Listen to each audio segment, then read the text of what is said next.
Abay, grabing init naman. Aba, pati aring electric fan. Para bang apoy ang lumalabas. Yung binili kong yelo kanina. 3 minuto. Tunaw na. Siguro kapag lumabas ka ng bahay, tanghaling tapat, talagang malilityong ka eh. Sarap maligo talaga dito, malamig. Nay, pakiabot nga sa akin yung ice cream ko. Tumigil ka nga dyan, abudo. Kaya ka lumulobo, kain ka ng kain. Tingnan mo, at parang biik ka dyan nakalagay sa batya. Inay naman, alam mo naman lagi akong nagugutom. Tsaka masarap talaga ang ice cream ngayon, inay. At sobrang init ng panahon. Mag-diet-diet ka na nga, abudo. At konti na lang ay di ka nakakasya sa pinto natin. Aching! Aching! Aba, may babae yatang bumanggit sa pangalan ko ah. Iba talaga pag pogi.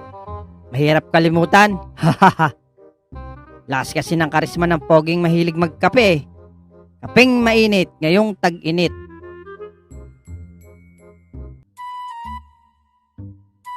Hoy, boy kulot! Anong trip yan? Anong ginagawa mo dyan sa taas ng puno? May lahi ka talagang unggoy no?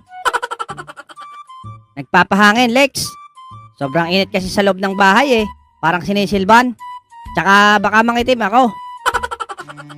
Ramdam kita, boy kulot. Sobrang init talaga ngayon.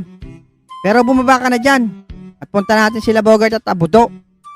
Ah, sige, Lex. Wait lang.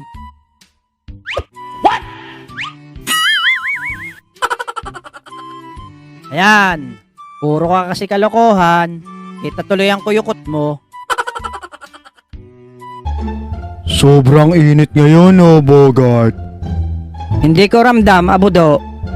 Paano hindi iinit? Ay tingnan mo naman. Ang baba ng araw, oh. Hoy, Bogart. Hindi ka ba naiinitan? Abay, naka-jacket ka pa. Bakit ako maiinitan? Tropa kami ng araw. Mainit siya. Tapos hot ako, di ba? Ano, hot? Baka, iimi ka na naman ng sala, poging lamig. Ano kaya kung maligo tayo sa dagat ngayon? Ayos yan, Lex. Ako? Hindi ako pwede ngayon Naku, sayang. Baka andun sila Aling Bebang, kasama si Kekay. Balita ko, maliligo din sila ngayon. Ano? Tara na! Wow, bilis mo Nakaswimsuit ka na agad Iba talaga pag si Kekay ang pinag-uusapan.